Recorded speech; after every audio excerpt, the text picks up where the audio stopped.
Hoje, vamos compartilhar a Palavra de Deus com o tema A Última Oportunidade. A oportunidade é muito importante. Eu acredito que a oportunidade é muito preciosa em nossa vida. Originalmente, o termo oportunidade vem do latim ob porto. Quanto ao estado de ob porto, você pode compreendê-lo através das marés, do fluxo e refluxo das águas do mar. Quando a água recua do porto na maré baixa, os navios não podem entrar no porto. Mas, quando a maré atinge o seu nível mais alto e o porto fica cheio de água, então os navios podem finalmente entrar e ser ancorados na doca do porto. Na maré baixa, o capitão e a tripulação permanecem em estado de espera, pensando: assim que a maré subir, irei mover o navio. Esse estado de espera é chamado de ob porto. Da palavra do latim ob porto, criou-se a palavra oportunidade. Nos deparamos com muitas oportunidades enquanto vivemos neste mundo, com a oportunidade de encontrar com Deus e com a oportunidade de ir ao reino dos céus. Estaria tudo bem se as oportunidades estivessem sempre conosco, mas se esta for a última oportunidade, a qual nunca teremos de novo, quão importante é o momento dessa oportunidade em nossa vida. A oportunidade de encontrar com Deus e receber o perdão dos pecados. A oportunidade de ir para o reino dos céus. As pessoas do mundo estão perdendo essa oportunidade. Como eles estão buscando outras coisas, eles dão as costas para a oportunidade de ir para um lugar realmente bom. Eles podem ter a oportunidade de ganhar uma fortuna ou a oportunidade de ter fama no mundo. Mas o problema é dar as costas para a oportunidade de ter a salvação, de entrar no céu e viver eternamente. Contudo, para nossos amados membros de Sião, Deus concedeu olhos que veem, ouvidos que ouvem e uma mente que entende. Por isso, devemos nos orgulhar de termos tido a oportunidade de fazer as coisas certas. Agora, nós estamos cumprindo a missão de pregar para pessoas ao redor do mundo, para que as pessoas do mundo possam ouvir o Evangelho e receber a salvação. Aqueles que rejeitam a última mensagem de boas novas estão agora cometendo o maior erro de sua vida. Quando o dia do último julgamento chegar aos ímpios e a salvação for dada a nós, então, muitas pessoas certamente irão se arrepender, dizendo: por que não segurei a corda da salvação quando Deus a estendeu? Pessoal, nós temos a oportunidade de entrar no céu, a oportunidade de dar graças a Deus, a oportunidade de se arrepender e a oportunidade de se esforçar para a obra de Deus. Nós podemos ter essa oportunidade apenas uma vez em nossa vida. Devemos ter em mente que essa pode ser a última oportunidade. Muitas pessoas ouvem sobre o sábado, mas hesitam em aceitar, duvidando. O sábado é certo ou errado? Enquanto hesitam, eles estão perdendo as bênçãos de Deus que são dadas no sábado. Vamos, mais uma vez, pensar na oportunidade que nos foi dada. Devemos sempre pensar: essa é a última oportunidade para arrependimento. No lugar de pensar: ainda haverá muitos dias para o arrependimento, por isso irei me arrepender depois. Devemos pensar: este sábado é a última oportunidade em minha vida. Esta é a última oportunidade para eu obedecer à palavra de Deus. obediência, oração, estudar as palavras de Deus, pregação, as pessoas que passam por você. Se Deus permitiu que você os encontrasse apenas uma vez em sua vida, a oportunidade de se conectar a eles é apenas uma. A última oportunidade de arrependimento. A última oportunidade para a salvação. A última oportunidade de encontrar a Deus. A última oportunidade de entregar o Evangelho para a pessoa que está agora passando por você. Devemos pensar, se esta for a última oportunidade de encontrar o caminho para o céu, o que eu devo fazer hoje? Muitas pessoas estão vivendo bem, fazendo esforços para ter a oportunidade de viver mais confortavelmente do que os outros na Terra. Mas nós estamos pregando o Evangelho para dar a todas as pessoas do mundo a oportunidade de ter a salvação e entrar no reino dos céus. Deus nos disse, pregue o Evangelho em Samaria e até aos confins da terra. Isso significa que devemos dar a oportunidade para todas as pessoas do mundo, porque Deus nos pediu para ir a todas as nações e dar a elas a oportunidade de voltarem ao céu. Nós agora estamos tornando conhecido o reino celestial, a verdade e a vontade de Deus para as pessoas. Contudo, muitas pessoas têm mais interesse nas oportunidades temporárias, seculares e gananciosas do que nesta graciosa oportunidade. Vamos ajudá-las a abrir seus olhos espirituais e prestar atenção nas coisas eternas. Vejamos a segunda epístola a Timóteo, capítulo 4, versículo 1. Conjuro-te, perante Deus e Cristo Jesus, que há de julgar vivos e mortos, pela sua manifestação e pelo seu reino. Prega a palavra, insta, quer seja oportuno, quer não. O tempo de pregar o Evangelho é dado apenas uma vez na vida.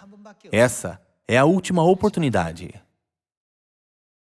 Deus nos dá momentos únicos e dias únicos. Nós devemos considerá-los como um último momento. Todos os dias, nós estamos vivendo a última oportunidade de realizar a vontade de Deus.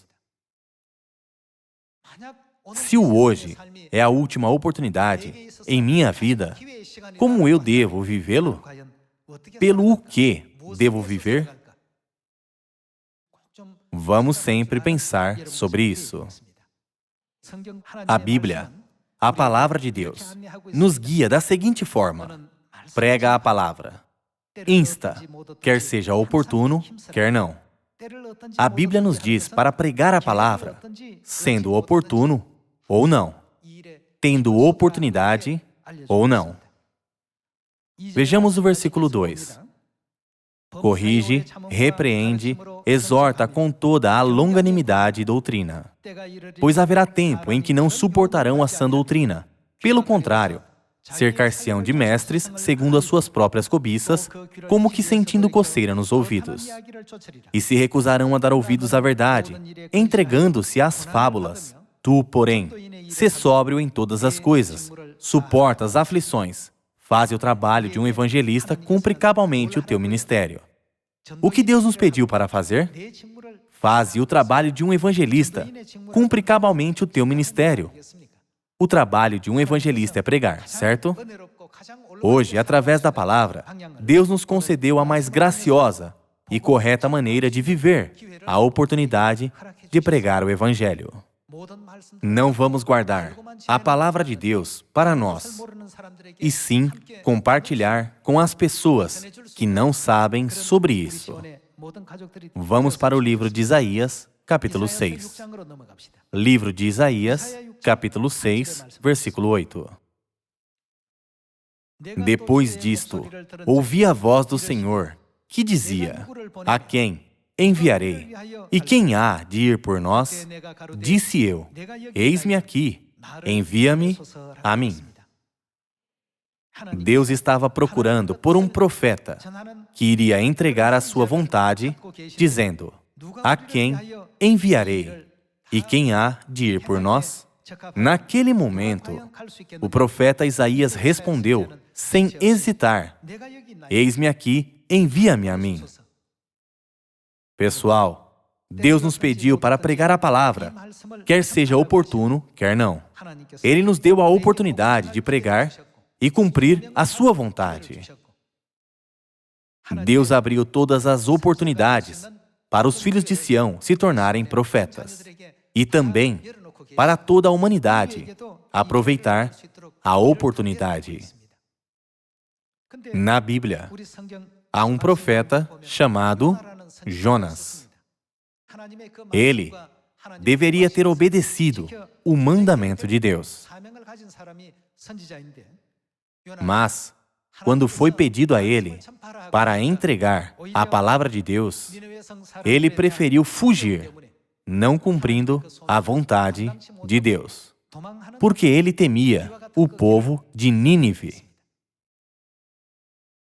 Deus deu oportunidades para Jonas receber as bênçãos que Deus tinha preparado para ele, e a oportunidade de guiar os ninivitas para o arrependimento. Mas Jonas desprezou as oportunidades de bênçãos. Como sabem, quando lemos o livro de Jonas, capítulos 1 e 2, podemos conhecer que sofreu dentro de um peixe. Depois disso, Deus deu a ele outra oportunidade de cumprir a sua vontade. Vá para a cidade de Nínive e faça as pessoas se arrependerem. Antes, Jonas desobedeceu a palavra porque temia mais os ninivitas do que a grandeza da palavra de Deus. Depois de compreender a grandeza da palavra de Deus, que é maior do que o medo pelos ninivitas, ele foi para a cidade de Nínive e proclamou a sua destruição.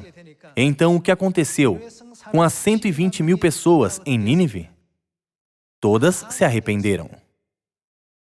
Na história, Nínive oprimiu Israel e adorou deuses pagãos.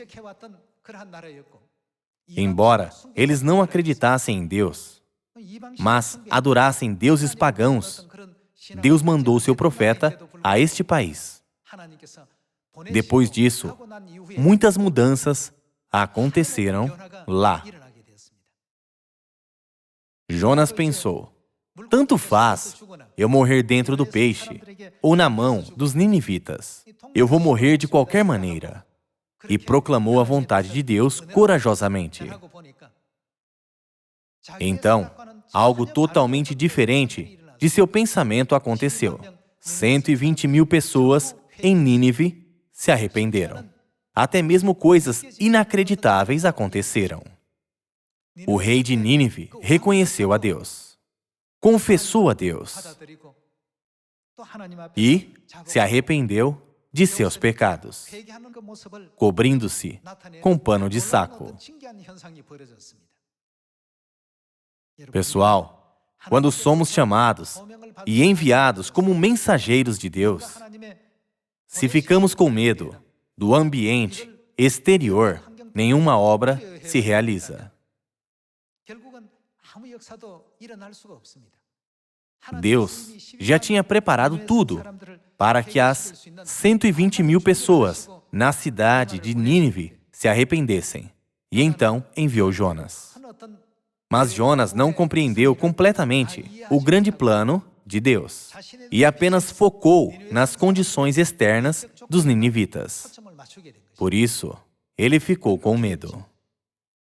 Ele pensou que mesmo que pregasse a eles iriam dar as costas, dizendo, quem é Deus? Porque eles eram pagãos que adoravam outros deuses. Foi por isso que Jonas tentou fugir para outra cidade. Mas uma grande tempestade atingiu o barco onde Jonas estava, e o barco ameaçava se quebrar. Eventualmente, Jonas foi jogado ao mar e ele foi tragado por um peixe. E ali ficou por 3 dias e 3 noites. Dentro do peixe, ele pensou em muitas coisas. Ele se arrependeu de seus pecados. Embora tivesse sido uma oportunidade dada por Deus, o próprio Jonas a rejeitou, certo? Mesmo assim, Deus deu mais uma oportunidade para que ele pudesse ser abençoado como um mensageiro de Deus. Deus enviou Jonas. Deus já tinha preparado o resultado de fazer 120.000 pessoas se arrependerem. Mesmo que não tivesse sido Jonas, 120.000 pessoas poderiam ter se arrependido através de outra pessoa. Contudo, Deus deu a Jonas a oportunidade de o abençoar, mas Jonas não tinha pensado nisso. Hoje, vamos ver como Jonas teve a oportunidade de voltar depois do arrependimento através do livro de Jonas, capítulo 3. E jamais nos tornemos nos tolos que perdem a oportunidade dada por Deus na última obra do Evangelho. Vejamos o livro de Jonas, capítulo 3, versículo 1. Veio a palavra do Senhor, segunda vez, a Jonas, dizendo: Dispõe-te, vai à grande cidade de Nínive e proclama contra ela a mensagem que eu te digo. Levantou-se, pois, Jonas e foi a Nínive, segundo a palavra do Senhor. Ora, Nínive era cidade muito importante diante de Deus e de 3 dias para percorrê-la. Começou Jonas a percorrer a cidade, caminho de um dia, e pregava, e dizia: Ainda 40 dias, e Nínive será subvertida. Os ninivitas creram em Deus e proclamaram um jejum, e vestiram-se de panos de saco, desde o maior até o menor. Nínive era a capital da Assíria. A Assíria tinha perseguido e oprimido severamente os israelitas na história. E claro, as pessoas não acreditavam em Deus, mas criam em outros deuses. Elas eram pagãs. Os pagãos ouviram a mensagem de Deus sendo proclamada em Nínive. Eles proclamaram um jejum e todos eles, desde o maior até o menor, vestiram-se de pano de saco. Vejamos o versículo 6. Chegou esta notícia ao rei de Nínive. Ele levantou-se do seu trono, tirou de si as vestes reais, cobriu-se de pano de saco e assentou-se sobre cinza. E fez-se proclamar e divulgar em Nínive, por mandado do rei e seus grandes: nem homens, nem animais, nem bois, nem ovelhas provem coisa alguma, nem os levem ao pasto, nem bebam água, mas sejam cobertos de pano de saco, tanto os homens como os animais, e clamarão fortemente a Deus. E se converterão cada um do seu mau caminho e da violência que há nas suas mãos, quem sabe se voltará a Deus e se arrependerá e se apartará do furor da sua ira, de sorte que não pereçamos? Viu Deus o que fizeram, como se converteram do seu mau caminho. E Deus se arrependeu do mal que tinha dito lhes faria e não o fez. Os ninivitas, que eram para ser destruídos, arrependeram-se dos seus pecados e foram salvos. Vamos confirmar no livro de Jonas, capítulo 4, versículo 10.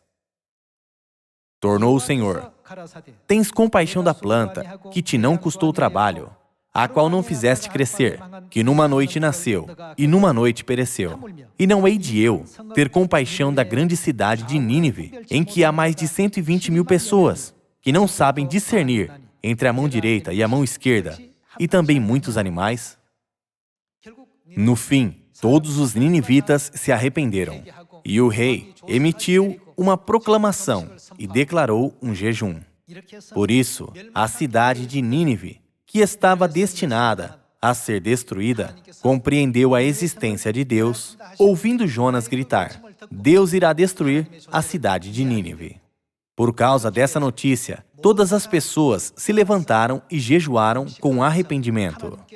Por orarem ansiosamente a Deus, 120.000 pessoas foram salvas da destruição. Você pode encontrar essa incrível obra de redenção no livro de Jonas, capítulos 13 e 4. Olhando para o que aconteceu no passado, nos lembramos do que Deus disse a nós: vão a Samaria e até aos confins da terra, e preguem as palavras do Evangelho. E insta, quer sejam oportunos, quer não. Hoje, também, Deus nos deu a oportunidade de pregar o Evangelho e salvar o mundo. Nós também recebemos um poder incrível para salvar o mundo. Quem pode liderar as pessoas desse mundo pecaminoso para a salvação? Não há ninguém, exceto nós, os filhos de Deus. Deus nos deu a autoridade mais poderosa, força e habilidade para a nossa pregação. Hoje, também, uma pessoa que nunca mais iremos encontrar pode passar por nós. A menos que preguemos para essa pessoa.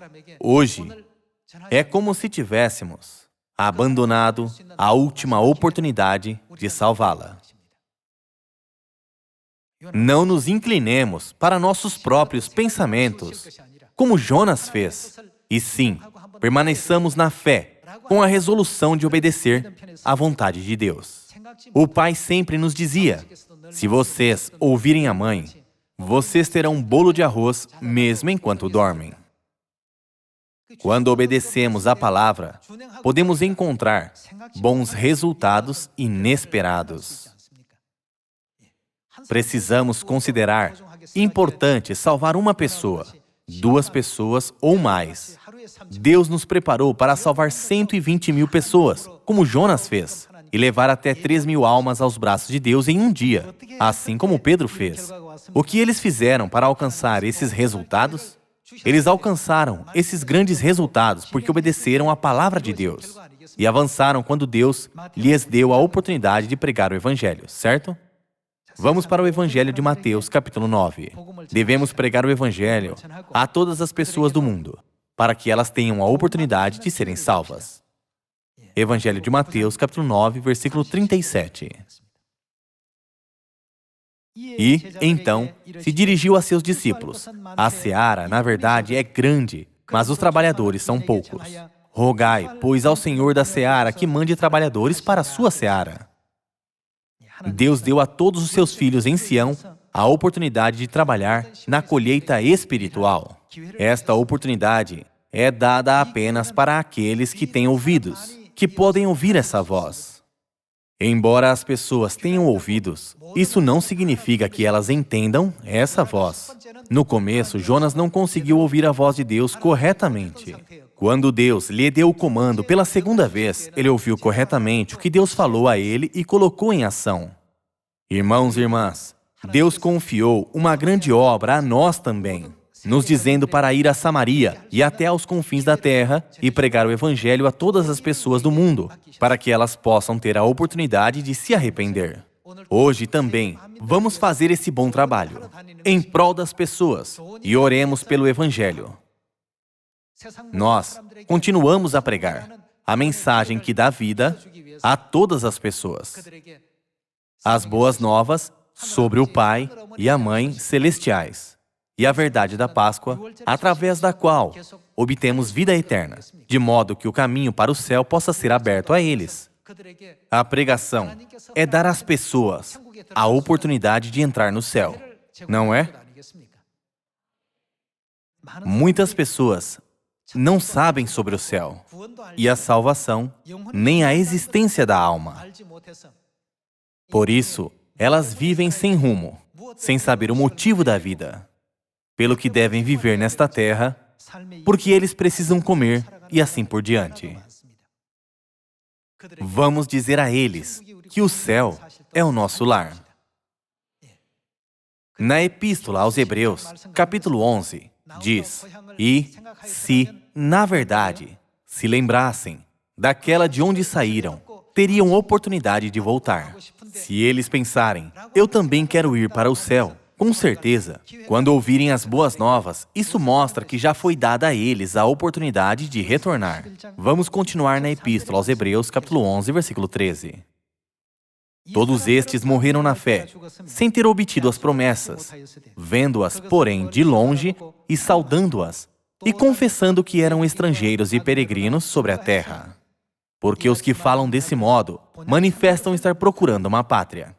E, se, na verdade, se lembrassem daquela de onde saíram, teriam oportunidade de voltar.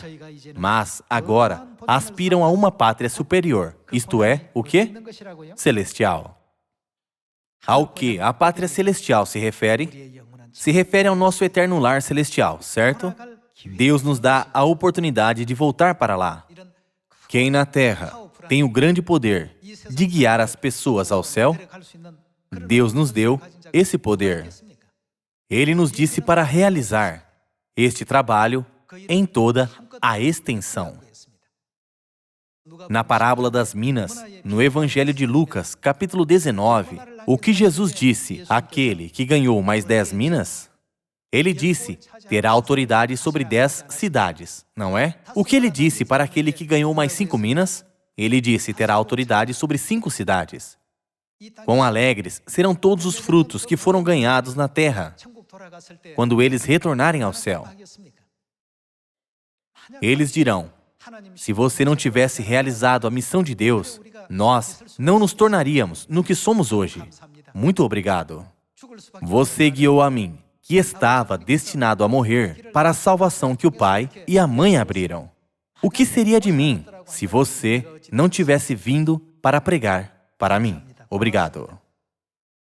Alguns de vocês receberão 10 cidades, 5 cidades, outros centenas de cidades ou 1000 cidades, certo? Isso não é algo que aparece apenas na parábola. Deus já disse alguma coisa falsa ou irreal em uma parábola? Para mostrar que certamente acontecerá, Deus explicou as coisas do céu de uma maneira fácil de entender, certo? Vejamos o Evangelho de Lucas, capítulo 19. Todos que vivem nesta terra receberam uma última oportunidade de se arrependerem e serem salvos. Quando alguém estiver passando por você, essa pode ser sua última oportunidade de conhecê-lo em toda a sua vida. Existem tantas pessoas que nós nunca poderemos ver novamente. Vamos pensar mais uma vez sobre o porquê Deus nos disse para pregar o Evangelho, quer seja oportuno, quer não. Evangelho de Lucas, capítulo 19, versículo 11. Ouvindo eles estas coisas, Jesus propôs uma parábola. Visto estar perto de Jerusalém e lhes parecer que o reino de Deus havia de manifestar-se imediatamente. Então disse, certo homem nobre partiu para uma terra distante, com o fim de tomar posse de um reino e voltar. Chamou 10 servos seus, confiou-lhes 10 minas, e disse-lhes, negociai até que eu volte. Mas os seus concidadãos o odiavam e enviaram após ele uma embaixada, dizendo, não queremos que este reine sobre nós. Quando ele voltou, depois de haver tomado posse do reino, mandou chamar os servos a quem dera o dinheiro, a fim de saber que negócio cada um teria conseguido. Compareceu o primeiro e disse, Senhor, a tua mina rendeu 10. Respondeu-lhe o Senhor, muito bem, servo bom, porque foste fiel no pouco, terás autoridade sobre 10 cidades. Veio o segundo, dizendo, Senhor, a tua mina rendeu 5. A este disse, terás autoridade sobre 5 cidades. Veio então outro, dizendo, eis aqui, Senhor, a tua mina, que eu guardei embrulhada num lenço, pois tive medo de ti, que és homem rigoroso, tiras o que não puseste e ceifas o que não semeaste. Respondeu-lhe, servo mau, por tua própria boca te condenarei. Sabias que eu sou homem rigoroso, que tiro o que não pus e ceifo o que não semeei. Por que não puseste o meu dinheiro no banco?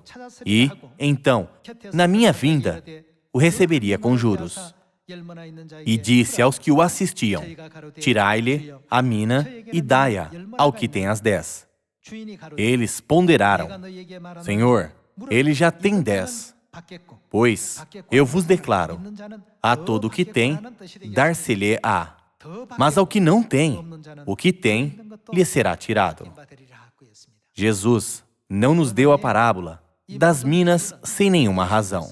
Mas ele queria que nós, que recebemos a missão, ajudássemos o mundo. Deus permitiu toda a autoridade, poder e glória para nós. Ele disse: toda a autoridade que me foi dada no céu e na terra é dada a vocês. Isso significa: eu te dei toda a autoridade, então a tome.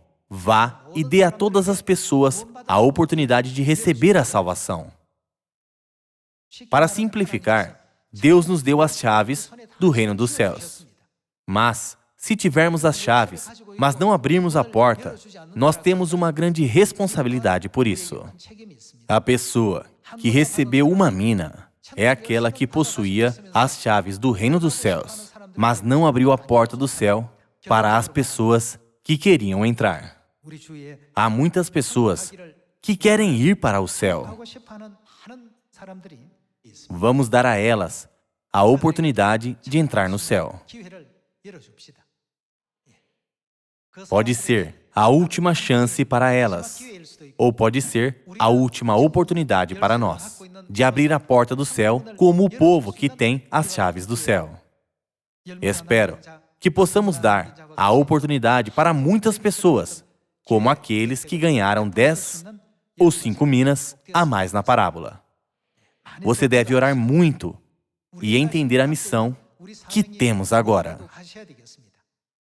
Nós não devemos ser como Jonas, que fugiu porque estava com medo. Mas devemos ser como Jonas, que abriu as portas do céu para 120.000 pessoas. Nós também devemos ser como Pedro e Paulo. Devemos espalhar a bela fragrância de Sião para todas as pessoas, todos os dias, pregando para quem quer que encontremos. Por favor, tenham em mente que esta é a nossa última oportunidade de pregar a uma certa pessoa e de entregar graciosamente as palavras de vida de Deus para todas as pessoas. Espero que guiemos todas as pessoas do mundo, que são como o povo de Nínive, para o arrependimento e ao reino dos céus. Eu gostaria de concluir o sermão de hoje. Muito obrigado.